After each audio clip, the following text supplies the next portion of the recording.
Good morning, Police Officer Neil Perez. Congratulations on winning the Mr. International. Kailan ka dumating ngayon dito sa Seoul? Actually, isang araw lang, 8 a.m. So how was it? Simula nung pagdating mo dito? Sobrang lamig. Lamig, ibang-iba sa Pilipinas, Iba-iba ano? sa Pilipinas. Sobrang linis, sobrang disiplinado. Oo, I would agree with that. Ang ganda.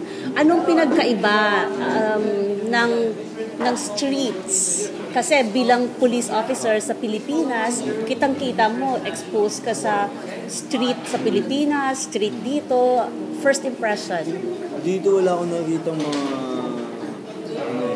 walang vendors, walang masyadong mga batang gala. Wala talaga mamalim sa kalsada. Yung kalsada sobrang luwang, tapos sobrang disiplinado ng mga driver. Yun. Grabe. Parang wala nga nakitang pulis dito. Wala nakikitang nag-alakad na pulis. So, paano ang feeling na nire-represent mo yung Pilipinas and at the same time, ang police force? Kasi everybody knew that you are a police officer. Ano yung feeling? Sobrang saya. Parang feel ko meron akong isang binubuhat na bag sa likod na napakabigat na kailangan galingan ko para sa bansa. Lalo na ngayon, yung nangyari, di ba? What can you say about that?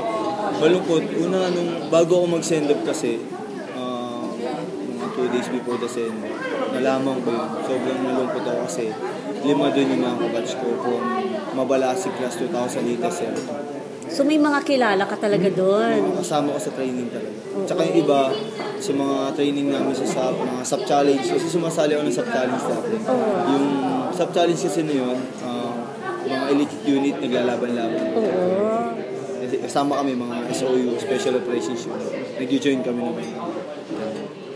Paano yan? May plano ka bang mag-join sa Special Elite Force ng police natin? Member ako.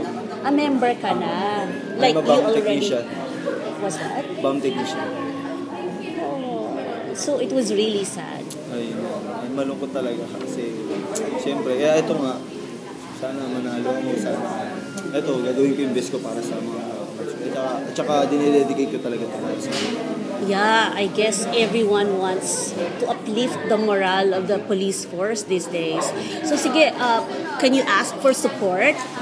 Hello, I'm Neil Perez, Mr. International Philippines. Sana supportahan niyo po ako. Alam ko maraming mga Pilipino rito, hindi lang mga Pilipino, mga Korean. Sana supportahan niyo po ang Philippines. Thank you very much. Thank you very much and good luck. Thank you.